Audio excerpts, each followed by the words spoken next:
Good morning, everyone, and welcome to another Kano Tryharding Modern. Now, I was about to go look for another list to play when I realized that one of the top performing decks in the metagame right now is Death and Taxes. There's two versions of it right now, which is more than surprising to me. The first one is Blue-White Death and Taxes, which is this, and the second one is some Green-White Death and Taxes that plays Yorion. This one looked a lot more interesting to me, and I actually went and I found a couple of single, vintage legal only staples that I had, and I sold for about 100 tickets, so I could pick up some Auriok champions. I have 3 of them now. They've skyrocketed from $20 a piece to $55 a piece. So now I have 3 of them, and I'm only subbing 1 core Firewalker for an Auriok champion. They're not really comparable because Auriok champion has protection from 2 colors. But that's how we're going to deal with this for now. So for those of you that don't know, Death and Taxes is a creature mid-range aggressive deck, kind of, that uses some of its creatures as rule-setting creatures that then you pile up all of these rules and restrictions for your opponent, and you beat them down using your creatures, and hopefully in the time that your rule-setting buys you, you beat your opponent. So an example of this would be Leon and Arbiter. It's a rule setter in that players can no longer search libraries, and since fetch lands are a huge part of the modern metagame mana base, Leon and Arbiter basically slows down your opponent from grabbing fetches, and it also allows you to use something like Ghost Quarter as a strip mine, which is extremely powerful. In addition to this, we also have Thalia, Guardian of Thraben, that says non-creature spells cost 1 more to cast. This is huge in sort of the mana disruption portion of this deck. And then we have Stoneforge Mystic to help round out our early game beatdown. Stoneforge Mystic can fetch up Batterskull, it can fetch up Sword of Fire and Ice, or more recently it can fetch Maul of the Skyclaves. You stick it on a creature, you start beating down, you try and tax your opponent's mana. Flicker Wisp can flicker a creature you control for value, like it could flicker your own Stoneforge Mystic. If your opponent has a spell land, like if they're playing Oops All spells, or they happen to be playing a Shatterskull, the Hammer Pass, or any of that stuff, if you flicker those lands, they re-enter as their face-up spell, and then don't actually re-enter the battlefield, so it's kind of like a 3-1 flyer that can Stone Rain a land on a rare occasion, while also flickering your stuff for value. Skyclave Apparition, just all around, really powerful answer to non-token permanents. We have a Glasspool Mimic as giving us the ability to copy any of our good creatures that we have on battlefield. I just kind of play like a 5th copy of a lot of them. And then this version also runs Spell Queller as a way to interact with some of our opponent's powerful spells. Spell Queller can counter a Supreme Verdict, which is an uncounterable wrath, simply by exiling it, maybe buys you a turn and then lets you win the game. That sort of a thing. Now out of the sideboard, we have some Grave Hate and Rest in Peace, some more Path to Exile effects and Winds of Abandon, Auriok Champion to fight against these red-black decks, burn, can help you gain a little bit of life in the edge case scenario. We have Archon of Emeria, which can restrict decks that need to be casting multiple spells a turn. It also taxes your opponent's mana base because non-basic lands enter the battlefield tapped. It also gives us sort of an advantage because while we can't cast more than 1 spell a turn, if we have Aether Vial, we can still vial in creatures. Some of our creatures, like Spell Queller has Flash, that sort of a thing. We have Geist of Saint Traft if we decide that we need to have a really fast beatdown strategy, or if our opponent is very removal heavy, but doesn't have a lot of blockers. Geist of Saint Traft could matter quite a bit. We also have Ephara, God of the Polis, out of the side. So Ephara is a creature only some of the time, but can draw you a bunch of cards and generate a ton of advantage, but would be terrible in multiples, which is why I assume there's only 1 in this deck. Now, disclaimer, I have been getting better with Death and Taxes. I've practiced a little bit, but this is still an archetype that I am not very good at playing. However, it seems to be strongly positioned in the current metagame, so I'm kind of excited to play it a bit on camera, and especially play the powered up version with all the Auriok champions and stuff like that. So I really like to see how this turns out. Hopefully I learned something, hopefully you watching this video learned something, and hopefully I don't punt too much along the way. So I'll see you guys in round 1. All right, round 1, here we go. I'd like to play first. I mean, this hand seems actually kind of strong. If we draw Leonin Arbiter, it'll be very strong. The only problem with this hand is it is completely reliant on Aether Vial, unless I Ghost Quarter myself for white or draw a white land. So, that's actually kind of a problem that I didn't think about before keeping, because I was like, oh yeah, well, no problem, we'll just activate Stoneforge Mystic, but we can't Stoneforge Mystic stuff into play unless we draw white mana, so something to be aware of. Start Ghost Quarter Aether Vial, completely tipping our hand and knowing our opponent's now going to know what we're playing. Something doesn't smell right. I'm actually... Hang on, I'm going to pause the game because I smell something burning and I should not smell anything burning. Alright, well the good news is I'm not having a stroke. I am smelling something, and I just had my roommate come down here to check things out with me, and we can't... he smells it too, but we can't figure out what it is, and we looked everywhere, and there's no sign of anything harmful occurring. So, alright, we untap. Aether Vial ticking up. Draw Giver of Runes. I'll play a second Ghost Quarter. Pass the turn. Had to let my opponent know what was going on, because they messaged, like, everything alright? So... Alright, opponent plays Emeria the Sky Ruler. It's been a long time since I've seen an Emeria deck, and I forgot to vial in my Giver of Runes. Oh well. Wouldn't be a Kano video without an early punt, now would it? Play Moorland Haunt, pass the turn. Opponent untaps. They play a Mistveil Plains, so they are definitely on Plains.deck, whatever that is. Let's go ahead and vial in a Stoneforge Mystic. And we'll go and get Batterskull. Untap. With Aether Vial's ability on the stack, let's go ahead and vial in another Stoneforge Mystic. We'll go and get Sword of Fire and Ice, then tick up Aether Vial. We have a lot of 3-drops in this deck, so... Okay. I could cast out Sword of Fire and Ice, but I don't think I'm going to. I'm probably going to end up Ghost Quartering my Moorland Haunt, but I'm going to wait for my opponent to cast something. I don't want to just, like, run... like, Ghost Quarter myself into mass removal or something like that. Okay, opponent plays Ranger Captain of Eos. So let's Ghost Quarter our own Moorland Haunt. Get a Plains. And then activate Stoneforge Mystic. We'll put... I think Sword is actually going to be better here, because my opponent is tapped out this turn. The next turn we can actually equip the Sword. Batterskull would be more of a beatdown, but... Martyr of Sand. So my opponent is a Martyr deck of some kind. Okay, Aether Vial going to stay on 3. We draw Leonin Arbiter. Maybe I should have kept this on 2 until we drew a 3-drop. Alright.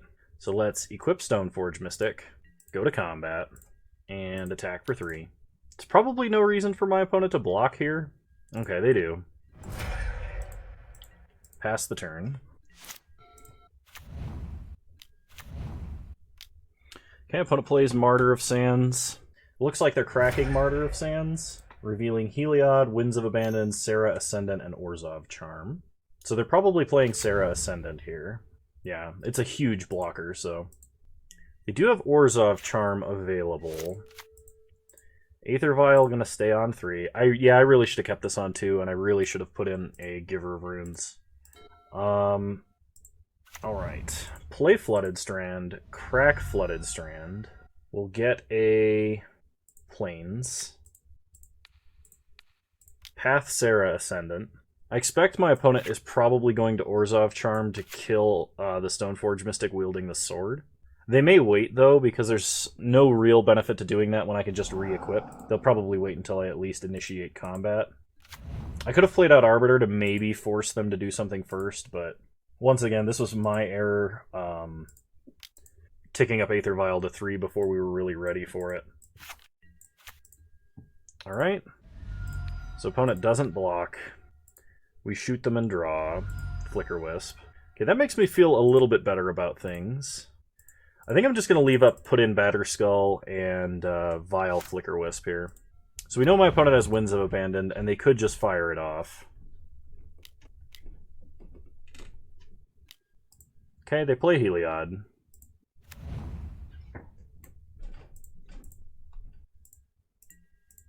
So on my opponent's second main, I'm going to put Batterskull into play. I want them to Winds of Abandon the token on their main phase. Okay, they did not. So the question is now, do I Vial in Flicker Wisp? And I think the answer is no. So we untap. I don't have a really good place to put this. Aether Vial going on the stack. We're not ticking it up past 3. We draw Arbiter. Go to combat. Attack with the whole team. They probably have like a mono-white Heliod style. Okay, so they're going to put Martyr of Sands into play. They're not using it as a kill spell.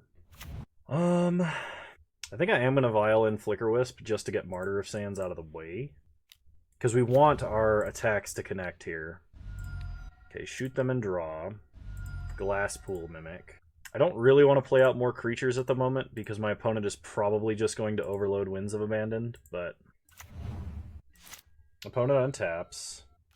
They play a field. Okay. Winds of Abandon overload. There's nothing we can do about this. So we get 2 planes out of our deck. They hit us for 1. Now I could pick up Batterskull. I think I'm going to leave it on the field for now. If I get another Flicker Wisp, I can re-flicker it to get the living weapon trigger. So not taking up Aether Vial. We draw another Aether Vial. So play Arbiter. Play Arbiter. And I kind of want to Ghost Quarter this Emeria so that they don't have it. Opponent can't have removal and pay for Arbiter, so that should be fine. Pass the turn. If I needed to, I could Vial in Glasspool Mimic as a copy of Leonin Arbiter, though I doubt that would be necessary. Okay, opponent plays a land. They do have 1 unknown card in hand. I think I'm going to wait on this Glasspool Mimic. We untap. Aether Vial stays on 3. We draw another Aether Vial. Suit up an Arbiter. Go to combat. Attack our opponent for 6. Opponent blocks. They're going to give it lifelink. Okay. They probably just put a 1/1 counter on Heliod. Yep, that makes sense. Prevent a little bit of damage. Then I'm going to play an Aether Vial and play 1 Giver of Runes. Pass the turn. Opponent untaps. They draw a card.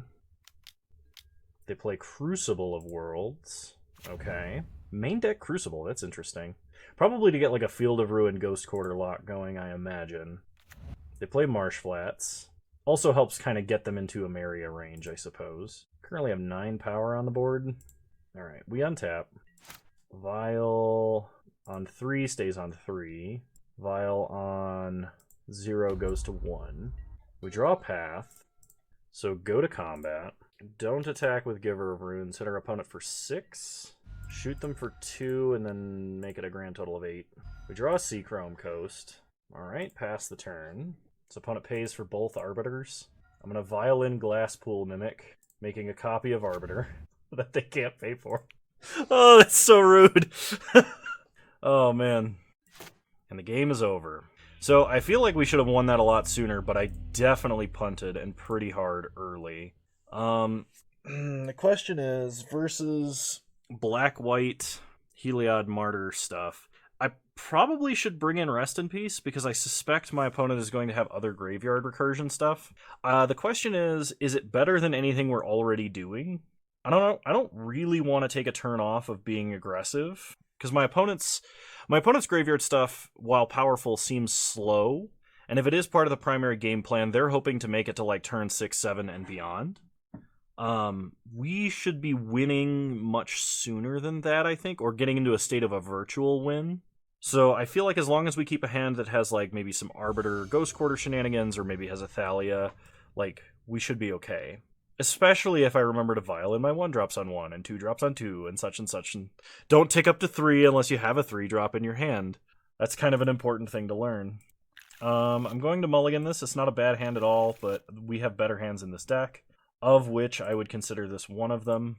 I'm going to put back Batterskull, because I'm going to be searching my deck, and I'm probably going to play Glasspool Mimic as a tapped island turn 1. Opponent starts Mistvale Plains. We draw a path. Play Glasspool Shore, pass the turn. So we are shocking Hollowed Fountain on turn 2 to play Stoneforge Mystic, fetching the Batterskull we put back in our deck. Opponent plays Field into a Stony Silence. Okay. We draw Spell Queller. So play Hollowed Fountain, untapped, play Stoneforge Mystic. We'll go get Batterskull, pass the turn. Opponent untaps. They play a Ghost Quarter. So we have to kind of hope they... I guess even if they do have an Arbiter and crack a Ghost Quarter, we're probably fine. So they Ghost Quarter our Hollowed Fountain, or they Field of Ruin our Hollowed Fountain, and we get a Plains, they get a Plains. And then they Path, we get another Plains. So with the option of playing Thalia or leaving up like Path Spell Queller, I think I'm going to leave up Spell Queller this turn. I have a sneaking suspicion my opponent is going to try and resolve like a Heliod or something. And if they do have an important spell, I will counter it. Opponent plays a Marsh Flats. Okay, there's Heliod. So flash in Spell Queller. Exile Heliod. Opponent passes. We untap. Draw an Arbiter. Go to combat. Attack for 2. Okay, opponent doesn't appear to have a path. We hit them to 18. Play Ghost Quarter. And cast Batterskull. Opponent cracks Marsh Flats. Am I getting Mana Tithed? Okay, we're not getting Mana Tithed. That would have been something. So Batterskull is now a 4/4 Vigilance lifelink creature. Opponent plays another Marsh Flats. Plays a Martyr of Sands. They only have 2 cards in hand, though. So we untap. We draw Flooded Strand. Go to combat. Attack our opponent for 6. Opponent chumps the Batterskull. Sacks Martyr of Sands. Revealing Serra Ascendant and Sorin the Vengeful. Okay, Sorin is another cheap way to, and I say cheap in meaning that it doesn't cost a ton of mana to buy back stuff repeatedly. Okay, second main phase. Play Flooded Strand. Fetch with Flooded Strand. Get a Hollowed Fountain. Untapped. Play Arbiter. Opponent cracks Marsh Flats in response. Getting a Godless Shrine. Tapped. Arbiter resolves. White, white, blue. Play Flicker Wisp. Flicker Glasspool Shore. Pass to our end step. Glasspool Mimic enters the battlefield as a copy of Flicker Wisp. Flicker Wisp, exile Godless Shrine. They need to pay for Leon and Arbiter in response. I guess they don't need to if they're doing this, but... Okay, they untap. They play Ameria, the Sky Ruin. If they play Sorin, we just blow up a land of theirs immediately. Okay, opponent gets back their Godless Shrine. They don't pay life for it. We untap, draw Thalia, go to combat, hit them with everything. Opponent takes 14 damage and goes to 6. Play Thalia. This way they can't just top deck Winds of Abandon and exile our entire board, because it costs 7 now. Sorin also costs 5. I think we've got him.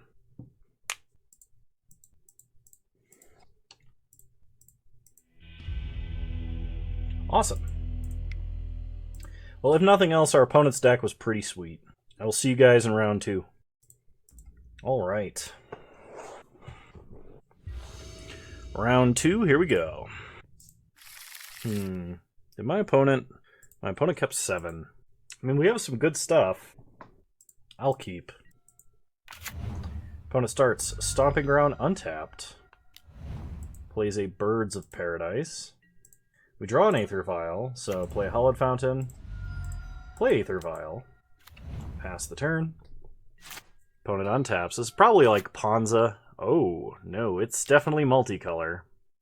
They play Teferi, so they can unsummon Aether Vial. That is annoying. We untap.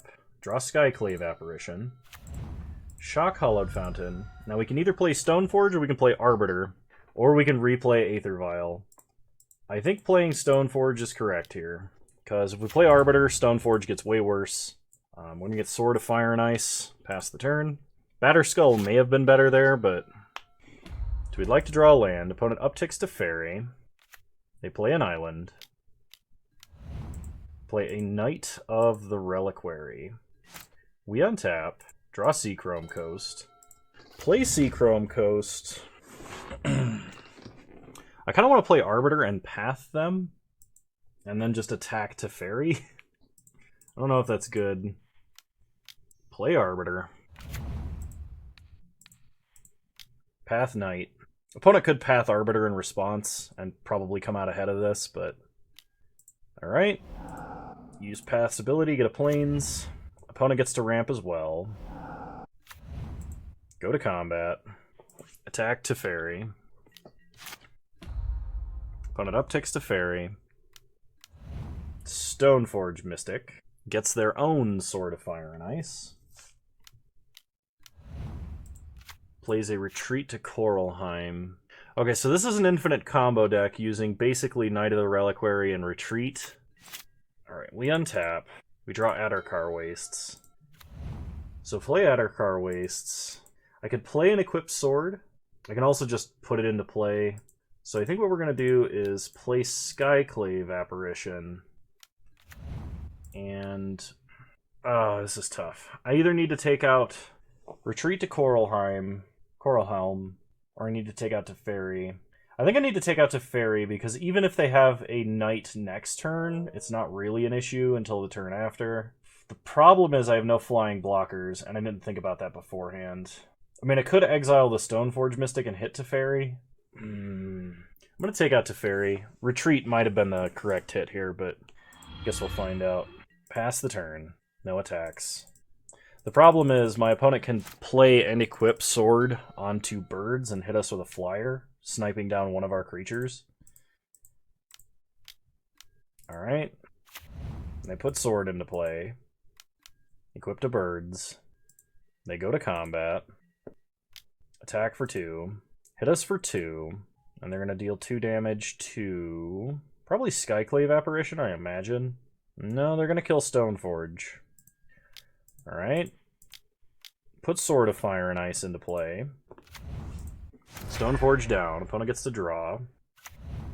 They play a Breeding Pool untapped, so they can untap Birds of Paradise now.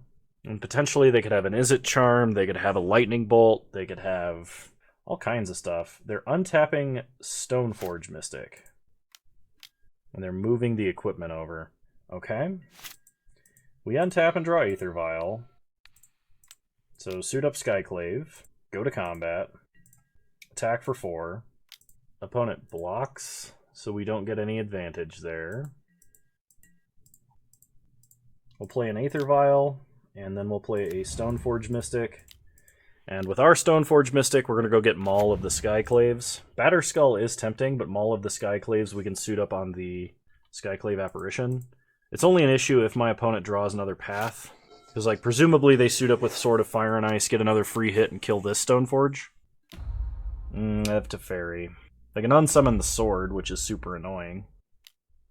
Okay, they equip the birds. Birds hits us. They can shock Skyclave. They do. They get a 3/3 illusion. They're trying to pay costs for something. Noble.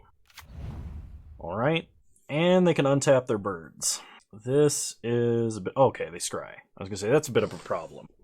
So the issue is now, even if I equip Sword of Fire and Ice, my opponent can block with Noble Hierarch. We get another Aether Vial. I can play an equipped sword, which prevents us from getting unsummoned. Prevents my opponent from blocking with the illusion. I think I've got to do it. So play sword. Equip to Mystic. Opponent cracks Wooded Foothills in response. Temple Garden tapped. They're going to untap their bird? Okay, they're going to tap Stoneforge Mystic. Yeah, I think my opponent just has too much advantage for me to overcome, and I think I misplayed early. I think I had the option of going a slightly different line, I think, and probably should have taken it. But I'm not exactly sure what I did wrong, which is a problem. So opponent moves over the sword, upticks Teferi, hits us for 5. This is important because... or hits us for 6, actually. So they can shock us down to 4. They play a new Teferi, and they bounce Sword of Fire and Ice. Alright, yep. I'm gonna go ahead and concede. There's no single card we could draw that would actually get us out of this mess. So versus what my opponent is doing, it's possible we want Winds of Abandon. It's also possible that maybe we want Geist of Saint Traft. Because my opponent does have a bunch of targeted removal, which Geist thankfully would dodge. Got a feeling I may actually want Afara. I'm not sure what over, though. It might be a Thalia, even though, like, conventional wisdom for me is never take Thalia out of the Death and Taxes deck. But if we get into another situation where we're, like, grinding again, I guess Afara is not that good because Teferi could just unsummon her and she costs a lot. We wouldn't want to put Aether Vial on 4 basically ever either. I think I'm just going to run it back. I don't think I'm actually making any adjustments here. I would like to play first. Well, we can start Giver into Stoneforge Mystic, and maybe that's good. Giver should make my opponent's removal a bit more awkward. Unless they have to target Giver first. Opponent starts Windswept Teeth, fetches with Windswept Teeth. Gets a Breeding Pool untapped, probably playing a Dork here. They are. We untap, draw Spell Queller, play Seachrome Coast, play Stoneforge Mystic. We'll get Sword. Pass the turn. Opponent untaps. They play Windswept Teeth, crack it. They get a basic Forest. They play Knight of the Reliquary. Okay. We untap, draw Path, play Seachrome Coast, and we're just going to pass the turn. If my opponent tries to play like a retreat to Coralhelm or Coralheim or whatever it is, we're going to have to Queller that and then pray they don't have a path over the top of it. Mirren Crusader, double strike, protection from black and green. That's actually kind of an issue. So flash in Spell Queller, we're going to try and counter Mirren Crusader. Its protection's not relevant, but the body and double strike is. And considering my opponent also had swords and stuff, it was kind of threatening. Opponent does not attack, so they're looking at cycling a land with Knight. We untap and get Skyclave Apparition. Play a Plains. Play Skyclave Apparition. Exile Knight. Opponent sacks Plains. Gets a fetch land. Fetches with Plains. Or fetches with Windswept Teeth. Gets a Plains. They're going to Path Giver. Okay. Get a Plains. Go to combat. Attack our opponent for 3. Pass the turn. Opponent plays a Wooded Foothills. And passes. So I suspect they have something like Collected Company. Maybe. We draw an Aether Vial. Play Ghost Quarter. We're going to put in Sword. Suit up Spell Queller, actually, because it flies. Go to combat. This is kind of moot if they have another path, but then at least we could path the Crusader. Attack in the air for 4, keep Skyclave back. Like I said, I think they have company or something like it. Icefang Quaddle. It doesn't have Death Touch unless they fetch a... Well, they can't even block with it, because we have Pro Blue. So we hit them with Sword, kill Icefang, get a Seachrome Coast, pass the turn. Almost preemptively pathed there, and that would have been a huge mistake. Because I briefly forgot about the whole, protection thing, the major reason to run these cards. Opponent plays Knight.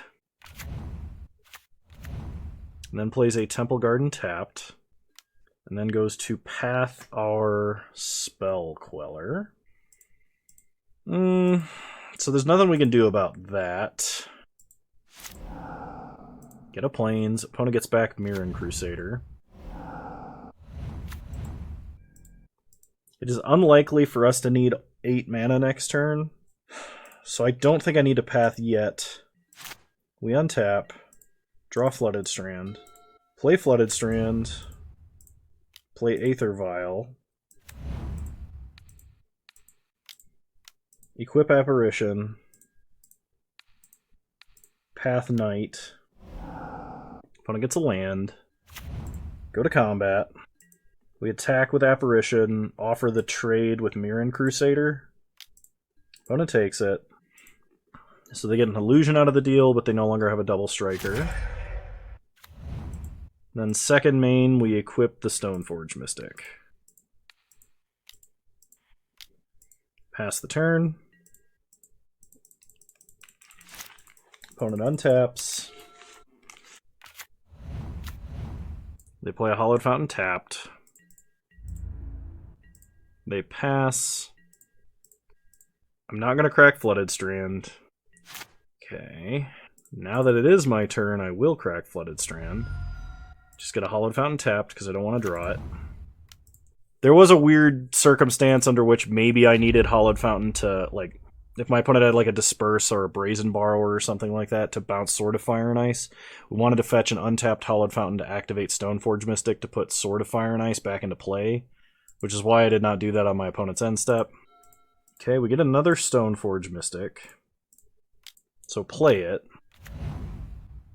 We'll get Maul of the Skyclaves. Batterskull may have been better here, but play Maul. Equip the Sorted Up Stoneforge. Go to combat. Hit them for 5 in the air.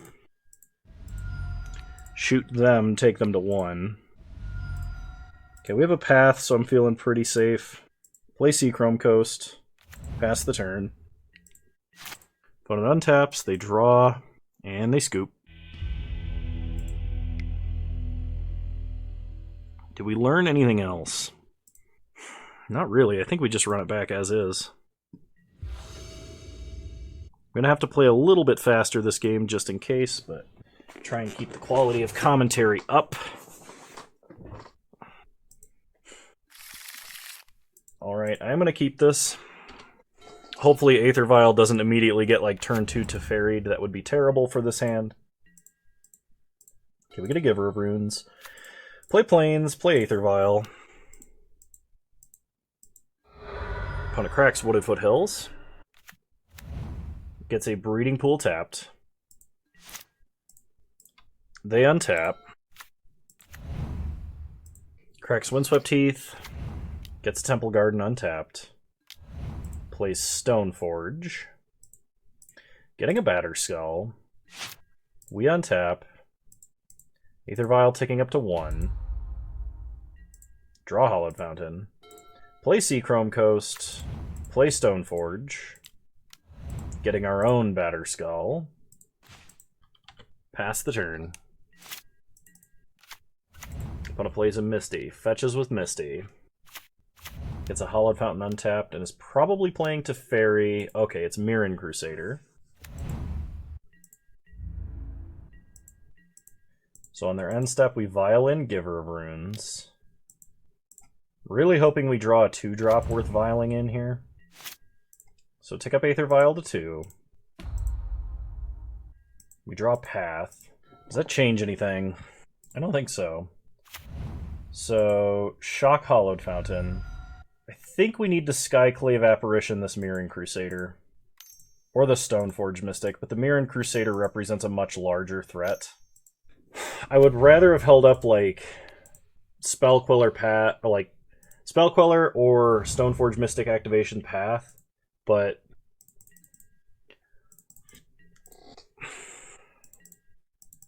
it sucks because they're going to put Batterskull into play and there's really nothing we can do about that. I mean, I can path the token, but that doesn't really do anything. But it plays a Misty, cracks Misty, gets a Forest, plays another Stoneforge Mystic. Okay.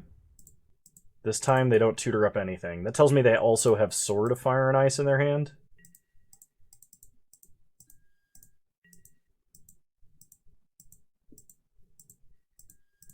Okay. So they pass, we untap. Aether Vial going up to 3. We draw Hollowed Fountain. So shock Hollowed Fountain. Play Maul of the Skyclaves.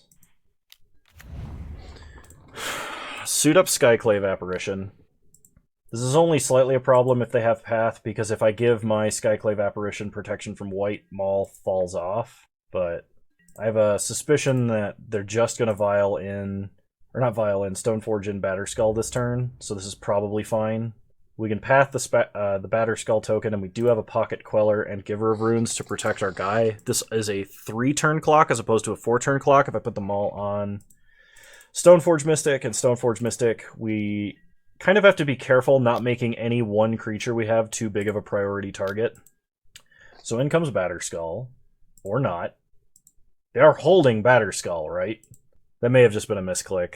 If that was a misclick, I think we win. It could have just been to, like, scare me and try and get a response. So they play Misty, they crack Misty, they get a land. They're going to play Sigarda, Host of Herons. This is a problem.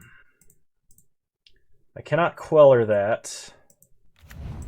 I can attack past it by giving our flyer pro-green. That way Maul doesn't fall off. If we draw Sword of Fire and Ice, I think we win.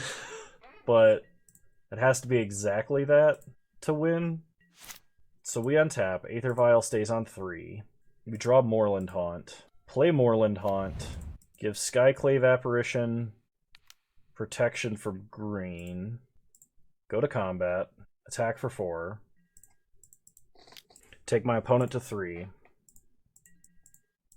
Pass the turn. Opponent untaps. They play Birds, which doesn't interrupt our plan of just giving our flyer pro-green. They can put Batterskull into play, and that doesn't do anything. It really is going to come down to whether or not they have Path. They have Sword. They equip Sword. Oh, shoot. I did... No. No, we still win. Okay. So my opponent can attack, and they can snipe down our Giver of Runes here. But that doesn't stop us from pathing Birds. Yeah, I think my opponent not putting Batterskull into play was a critical mistake. So on my opponent's end step, put Batterskull into play. Living Weapon. Then path Birds of Paradise. I could technically have made another flying token and vialed in Spell Queller as well, but this is, I think, the quickest way to show victory and doesn't require us to do anything special. Alright, well, we win the match. Despite punting a little bit, I think we still got there. Opponent did make a critical mistake last game, so... Alright, I will see you guys in round 3. Alrighty. Round 3, here we go. I would like to play first. This seems like a decent opener. We will keep. Ghost Quarter would be a good draw. Land would be an okay draw. Stoneforge Mystic would also be a good draw. Opponent is mulligan to 5. I mean, we are playing the kind of deck that does punish mulligans, so... Play a Plains, play Aether Vial, pass the turn. If our first draw was the Giver of Runes, that'd be fine. Okay. My opponent is on Tron, so hopefully this Leonin Arbiter does matter enough. Play Leonin Arbiter immediately, so they can't just Expedition map their way to Tron. They play Tectonic Edge, so this is probably Eldrazi Tron. We untap, Aether Vial up to 2. We draw another Thalia. So Vial in Thalia. Go to combat, hit our opponent for 2. I want to keep my mana open because I do have Path and can play it. Opponent scries. Hit our opponent for 2. They go to 18. So opponent is probably going to scry on their upkeep. Okay. That tells me they have something they either want to play or they're like looking for a land in order to play it. They find Power Plant. 3 mana. They can't play whatever it is. Okay. So we untap Aether Vial, ticking up to 3. We draw Ghost Quarter. Play Ghost Quarter. That should make things a little more complicated. Attack for 4. Opponent takes 4. Pass. I could use Flicker Wisp to actually reset their Maze Mind Tome, but I think what I'm going to do here is Vial in Flicker Wisp and steal one of their Tron lands, just to keep the mana pressure on them. So even if they have a land to play this turn. Okay. They're paying for Arbiter, so they can search their library if they need to this turn. They get to Scry. They play Eldrazi Temple. So they're going to crack map this turn. They'll get Tower. Okay. So on their end step, they get back Power Plant. We untap. Aether Vial going to stay on 3. We draw a second Arbiter. Play second Arbiter. Ghost Quarter Power Plant. Go to combat. Attack them for 7. They go to 7. They untap. So they gain 4 here. They play Tower. I think they were going to play Karn. And they can't play Karn. Warping Whale to exile Thalia. Chalice on 0. We untap.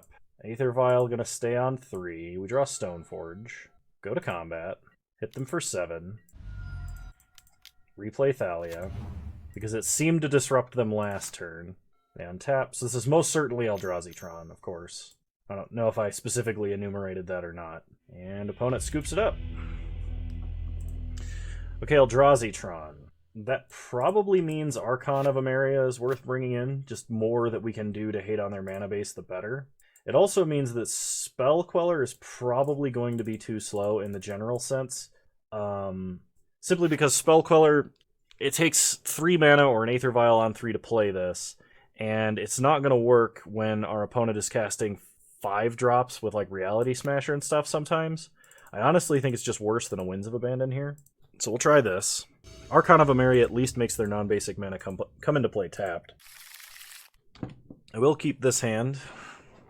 My opponent is already mulliganed to 5 again. This time they will be on the play, so if they have an Expedition map hand and 2 Tron lands, they probably will be able to assemble Tron unless I draw Ghost Quarter. They start Urza's Mine, Expedition map. Okay. We untap, draw Flooded Strand. Play Flooded Strand, fetch Flooded Strand, get a Hollowed Fountain, untapped, play Aether Vial. Pass the turn. Opponent only has 3 cards in hand, 4th they just drew. They play a Blast Zone. They crack map immediately, probably getting Eldrazi Temple.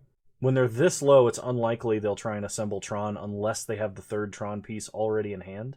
Okay, they probably have the 3rd Tron piece in hand. I'm going to play out Leonin Arbiter, though odds are it's not going to do anything now. Opponent untaps. Unless they have Eldrazi Temple and Thought-Knot Seer, they will probably play the Power Plant here. And do a Matter Reshaper, sure. Aether Vial ticks up to 2. We draw a second Arbiter. Second Arbiter is great if we happen to draw a Ghost Quarter of some kind. So I got 2 options. I can either Maul of the Skyclaves onto Arbiter and hit them in the air for 4, or I can Skyclave Apparition and take out Matter Reshaper. I think Skyclave Apparition actually makes sense to kind of save it here. So I'm going to suit up this Arbiter with Maul and leave up Vial in Arbiter. Go to combat, hit them for 4 in the air. Okay, they go down to 16. Pass the turn. This way, even if they have, like, Dismember into... I don't know. They probably aren't going to search their deck. Not now, anyway. Okay, it would appear that they are stuck on lands. Though they could just be, like, slow rolling a land here. They are. And they had Tower like I predicted. It's probably Karn. Could also be Walking Ballista. Chalice on 2, huh? Violin Arbiter. Blast Zone, they're going to tick it up to 2. Then play a map.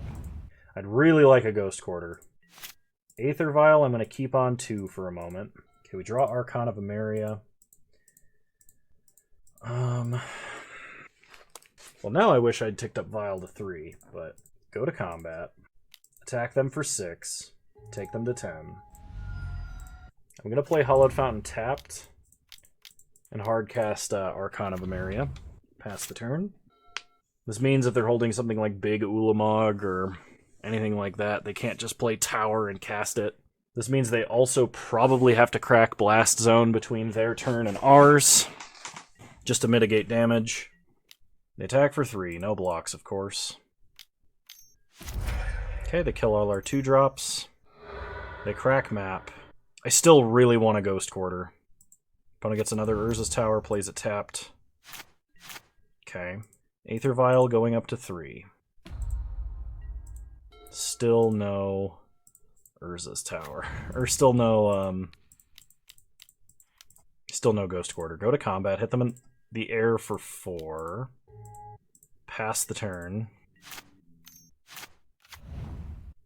Opponent plays Cavern, naming Eldrazi. They play Reality Smasher. They can't cast any more spells this turn. So what we're going to do is if they attack with both, we're going to Skyclave Apparition, getting rid of their Matter Reshaper. The real trick for them is to not attack with Smasher here, but that's what they went for. This is one reason why I saved Skyclave Apparition, because I didn't have to make a decision with it immediately. I could have taken out Chalice, but I also could have just left Aether Vial on 2 this entire game if I was worried about it. And we got him. So luckily that paid off for us there. Opponent also mulliganed aggressively, and we had hands that happened to punish our opponent's particular playstyle and mulligans. So there was a little bit of skill, I think, involved in that third game with the Apparition. I think I made the right choice just holding on to it, but I don't know if it's always correct to do that or not, because I don't have a ton of experience with this deck. Anyway, I will see you all in round 4. Alright, never mind. It just happened immediately, and here I was ready to mute and everything. Okay. This seems like an okay hand. It is a little bit slow because we have lands and not a lot to do. Generally, with an Aether Vial hand, I prefer to have more action. My opponent did mulligan to 6, so maybe that means good things for us. They mulligan to 5. They mulligan to 4. So I bet you my opponent's on Tron, or has really bad luck, or both. So opponent kept 4. They start Stomping Ground tapped. Okay, they're not on Tron. At least to my knowledge. Play a Plains, play an Aether Vial, pass the turn. They untap. They play a Bloodstained Mire, crack Bloodstained Mire for a Mountain. It's probably Valakut with really bad luck. Cathartic Reunion, it is Dredge. Dredge does represent a bit of a problem for us. I'm not sure if we get better post-board or not, because we don't really play Grave Hate in this deck, to my knowledge. We get a Maul of the Skyclaves. So play a Plains, play Arbiter, pass the turn. Opponent untaps.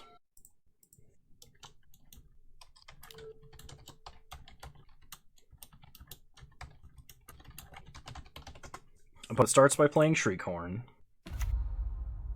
and passes. They attack with Narcomoeba. On their end step, Aether Vial and Giver of Runes. We untap. Aether Vial gonna go up to 2.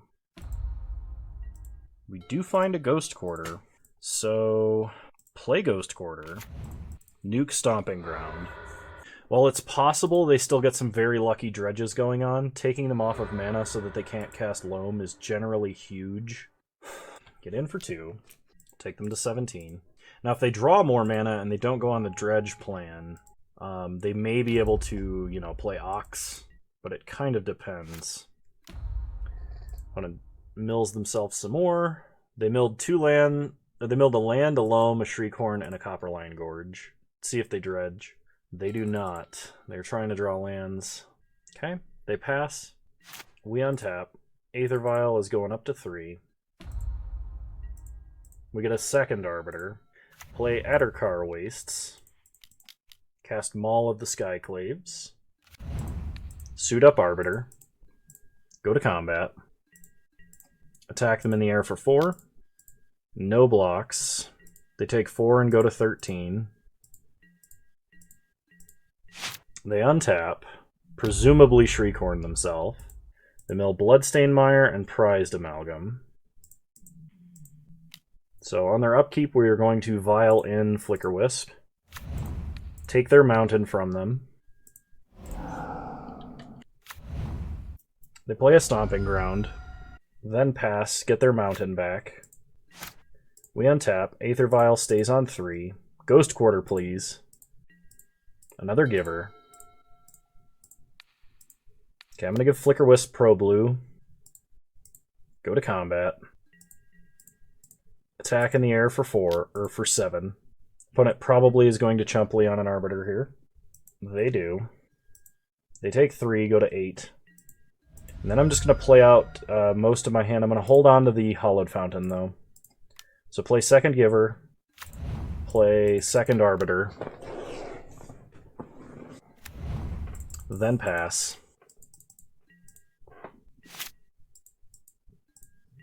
They untap, they draw. So they're probably going to Ox here, I imagine. But if they do and don't get any other blockers or Creeping Chill above our damage cap, they're going to lose. It's just, I think, one of their only, if not best, options. Okay, here comes the Ox. Opponent will get back a Prized Amalgam tapped. So they pitch their hand. There's a Creeping Chill. There's a Narcomoeba. And another Narcomoeba. So they drain us for 3, they go up to 11.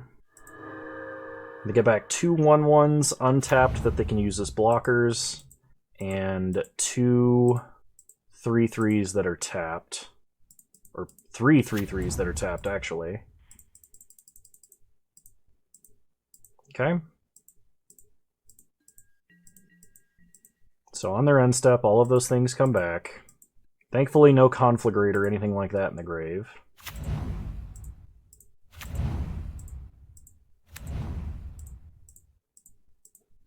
We untap.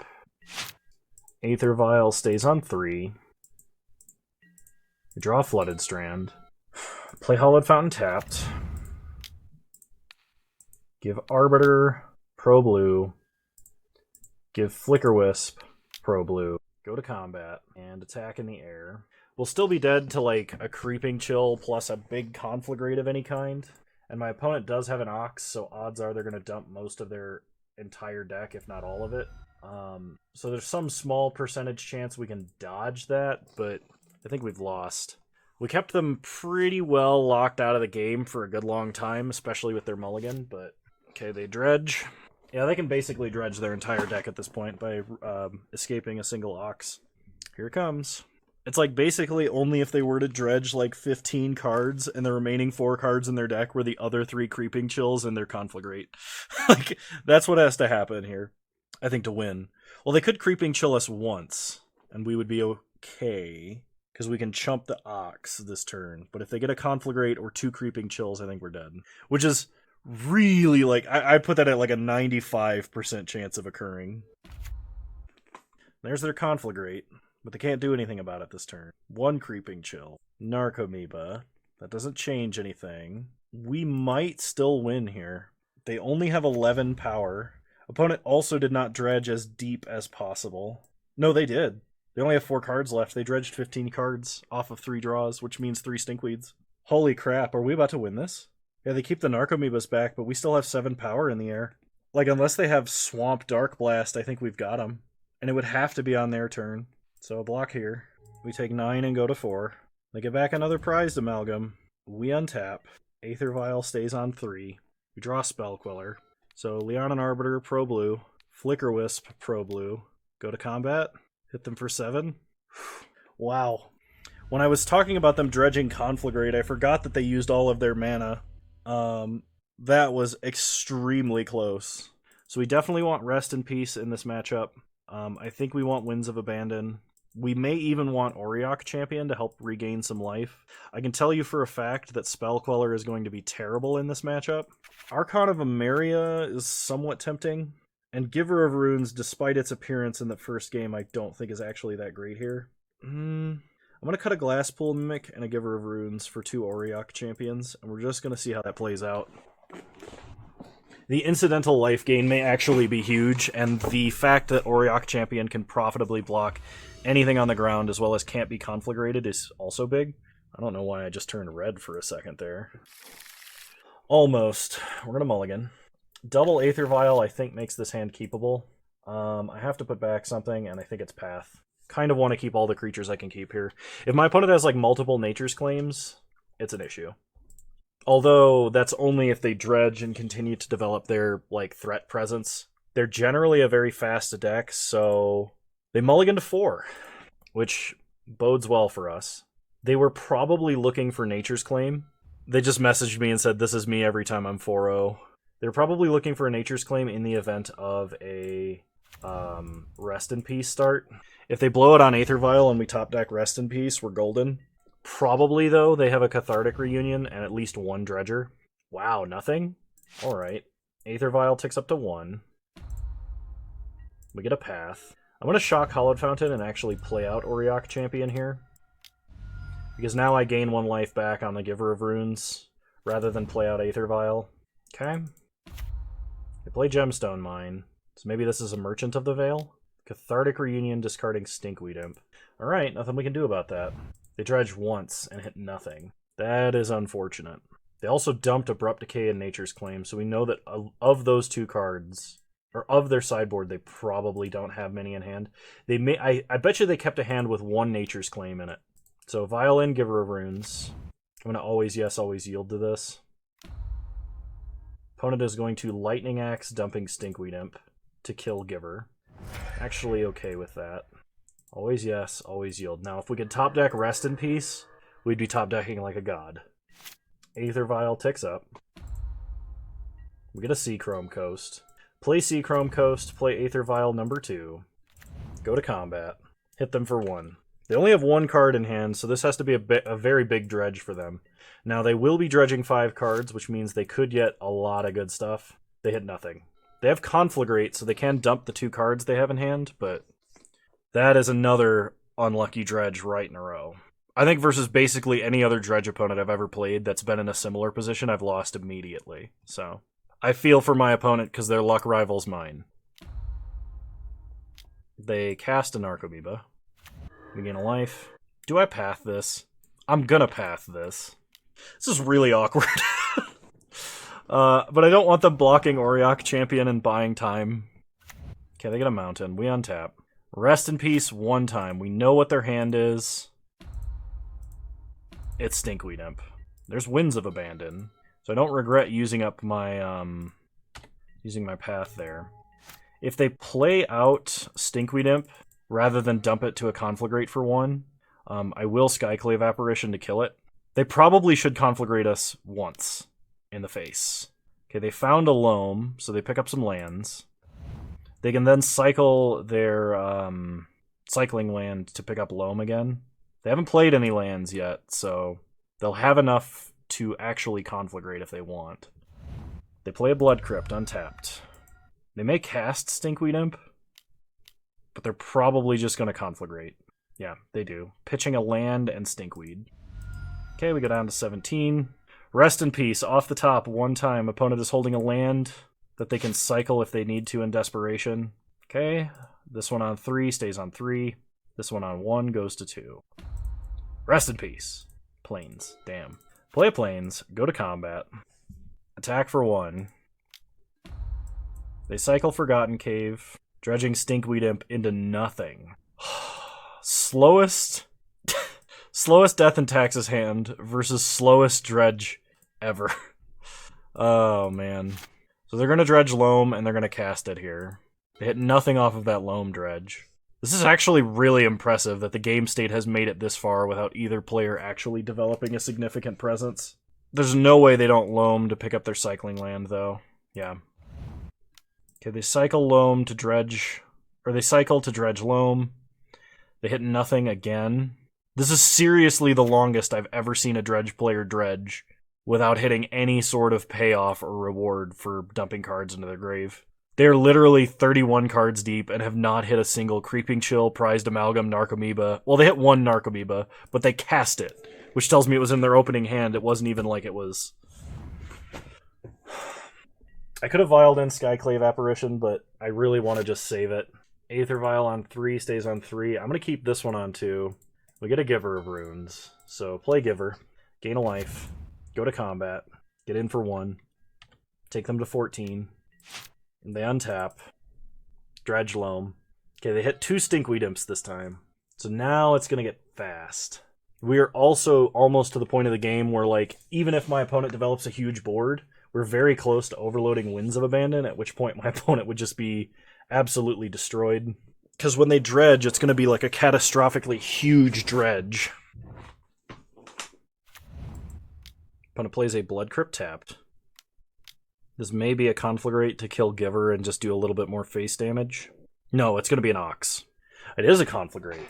Okay, so they're going to deal 3 damage to us and kill Giver. Then presumably now they Ox. So we're going to gain life depending on how many creatures they get back. We also have a Skyclave Apparition we can get after the fact. My opponent shouldn't have any more Conflagrates, which means they're probably out of burn. Which is huge because other than the Creeping Chills, they're not going to have any reach. So we gain a life. Now they dredge 3 times. They get a Narcomoeba. They get 2 more Narcomoebas. Okay. No Creeping Chills. There's a Bloodghast, and there's going to be a lot of prize amalgams. Yep.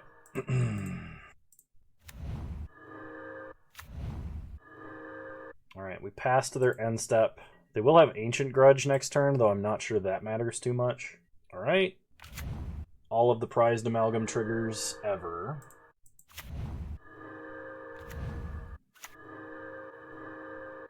Okay, so on their end step, Vial in Skyclave Apparition. Exile prized amalgam. We untap. Aether Vials, gonna stay where they are. We draw an Adarkar Wastes. Well, now, I was just gonna fire off Winds of Abandon on Ox, but if I wait a turn and I draw a 5th land, or a 6th land, we're just gonna win, like, period. So I think I'm gonna risk it. I'm going to risk it because I've been drawing nothing but lands. If I happen to draw another land, then it's going to be game over. We're at least gaining 1 life, blocking with this Skyclave Apparition, and we can chump block a prized amalgam to take no damage from it with Auriok Champion, because Auriok Champion does have protection from black. My opponent only has 5 cards left in their deck, meaning they cannot dredge safely. They swing with everything, debate keeping back a Narcomoeba. So block here, block here. We take 9, go to 15. Then our opponent gets an illusion, and we gain a life. Man, if we can draw an untapped land here, it's game over. Opponent hard casts a Stinkweed Imp. We gain a life.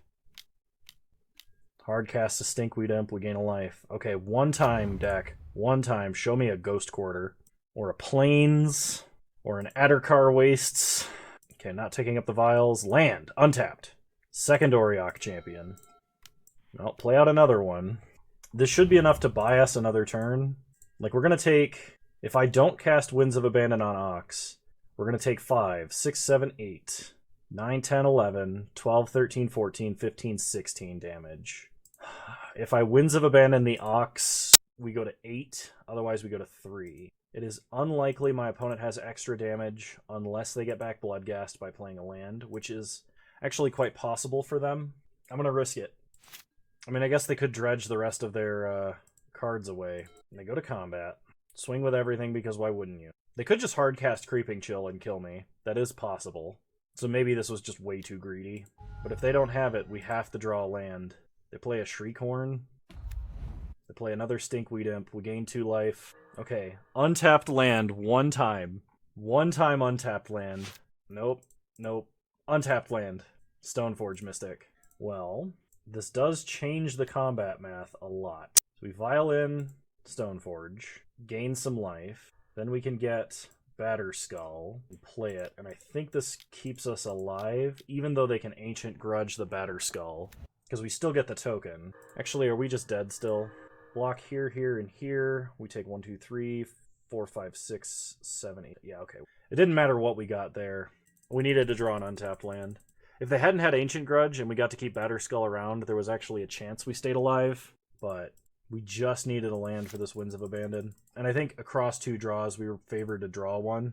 Now, I could have potentially won the game / stayed alive if I had just fired off this Winds of Abandon on the Ox immediately, but yeah, we just needed to draw an untapped land and we didn't. We should have been dead a lot sooner that game, that much is for sure. Auriok Champion also did tons of work.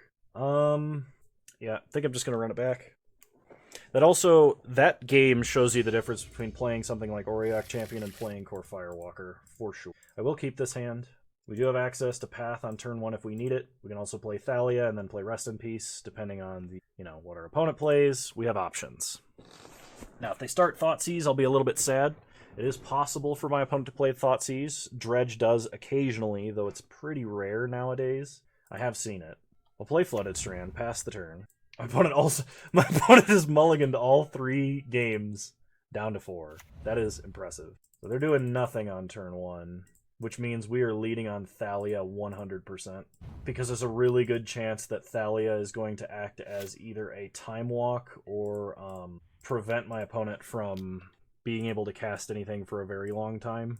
It's like if they're stuck on 1 land and they have a Nature's Claim and we play Rest in Peace, then they can't even play Nature's Claim and start dredging until they get 2 lands, that sort of thing.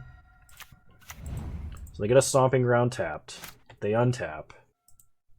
They play a Mountain. We untap. We draw a Hollowed Fountain.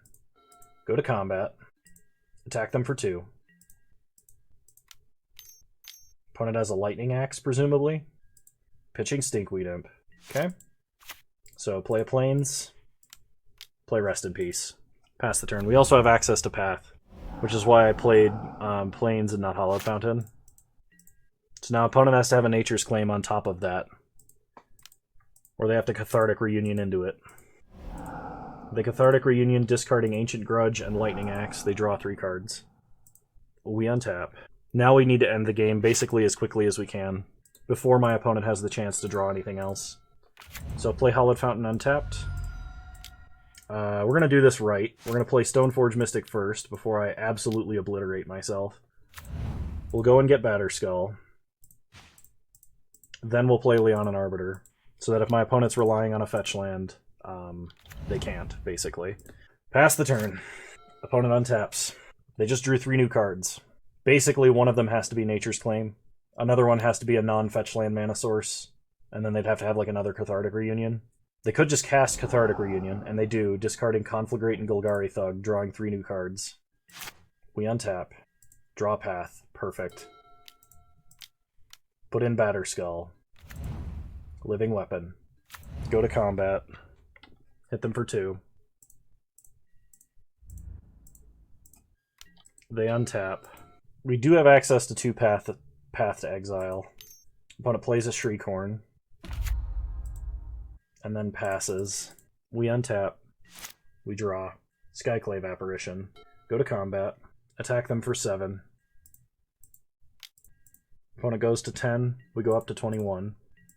So just in case they were planning on Nature's Claim, Shriekhorn, untap Shriekhorn, we're going to take one of those activations away from them by exiling our opponent's Shriekhorn. We still have access to Path. And I think we've got them. We'll be hitting them for 9 next turn, and they'll be going to 1 unless they have a kill spell. And if they're doing that, odds are they probably don't actually have a way to win. Desperation Haggle. Ditching Prized Amalgam.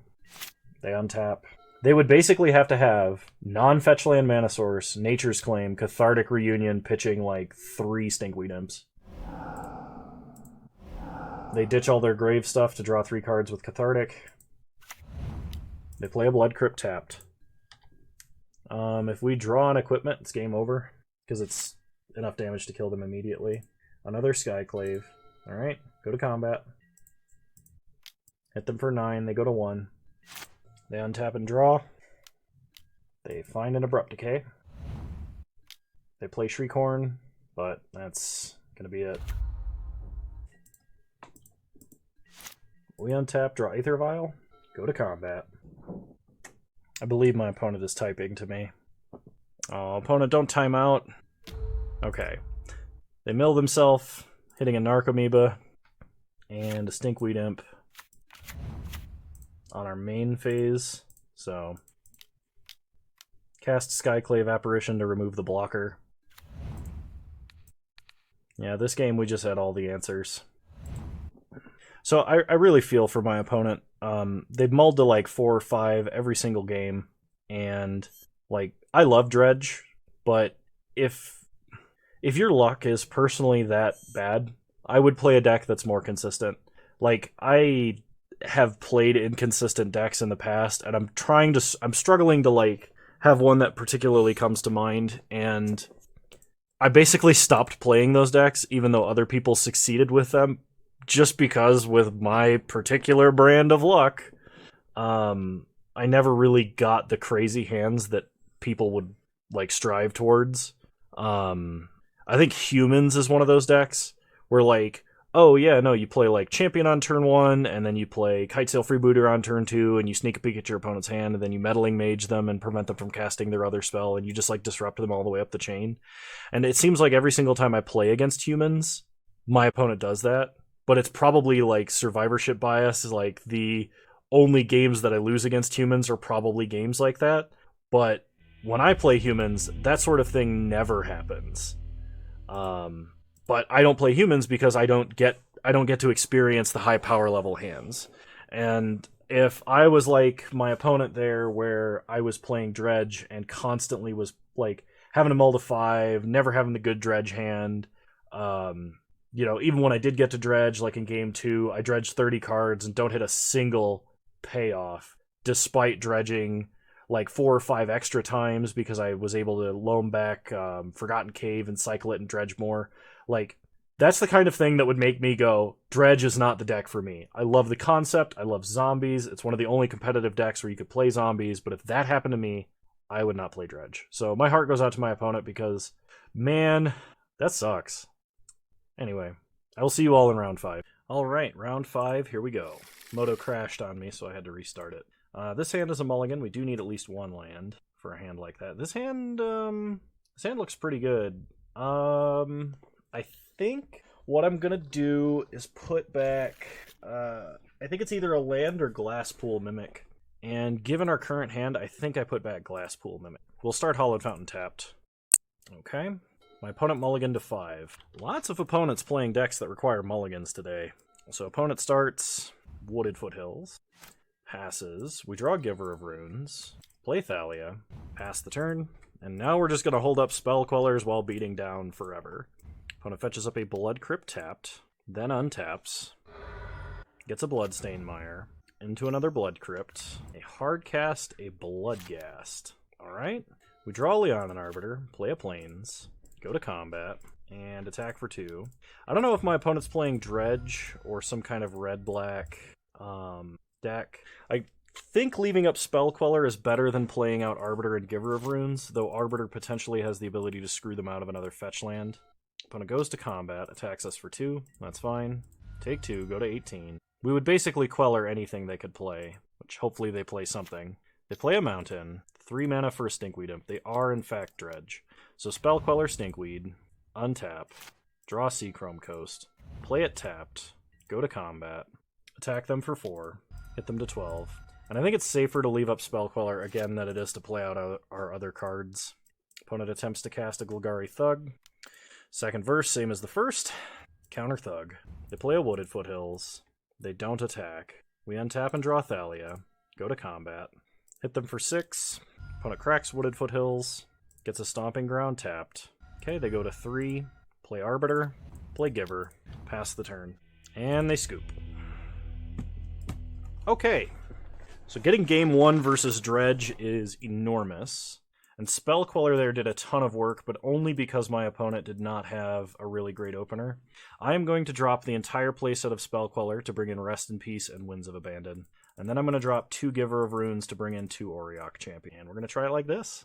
I believe that was my sideboard. I think before I may have dropped the Mimic for something else too, or I think I only dropped 1 Giver of Runes and dropped a Mimic, something like that. I just did it, but it was forever ago. So, no hate for the Grave stuff, but this is a decent hand. I think we can do better, so I'm going to try mulliganing once, and I believe this is better. We're going to put back Maul of the Skyclaves. I should have checked and seen if my opponent mulliganed. They did not. They kept 6. They fetch up a Stomping Ground untapped, probably to play a Shriekhorn, which is exactly correct. We untap and draw Path, play Flooded Strand, and pass the turn.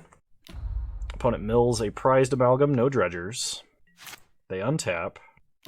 They mill themselves again. Double life from the loam. So probably dredges a loam here.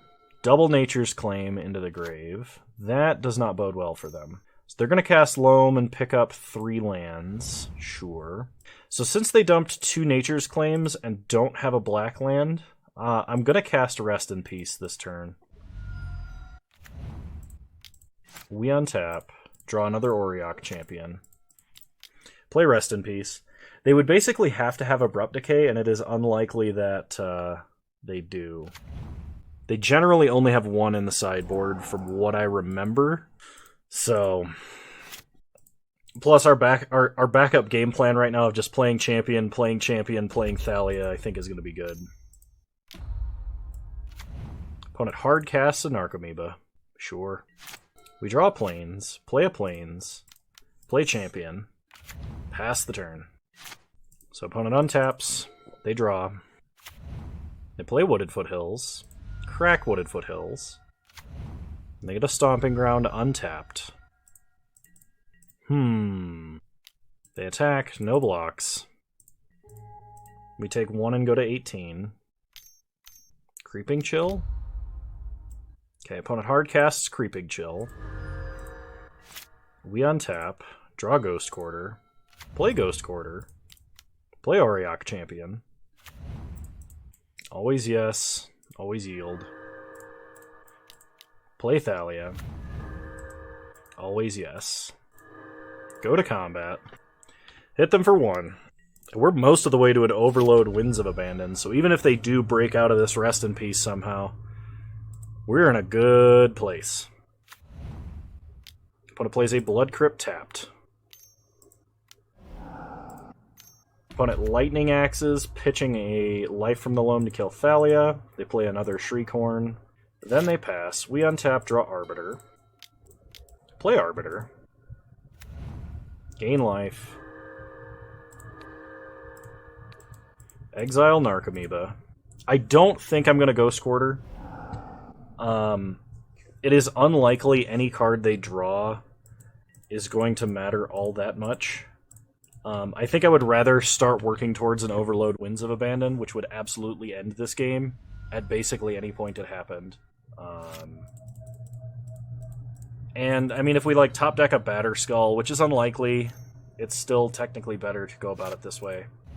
Okay, opponent plays Scalding Tarn, so they're going to pay for Leon and Arbiter so they can fetch. Or they're going to do something else. 5 mana, they hard cast Ox. Okay, we gain 2 life, they dump their hand and draw 3 new cards. They dump an Arid Mesa. We untap, draw a Ganjo Castle, play Castle, go to combat, attack them for 1, leave a champion back to block. Hit them down to 13 and pass. So they untap, cast a Creeping Chill. We go back down to 19. They go up to 16. We untap and draw Stoneforge. So pay for Arbiter. Play Stoneforge. Gain a bunch of life. And I'm going to get Sword of Fire and Ice because we can suit it up on a creature that can sneak past their only blocker and then kill that blocker. Okay.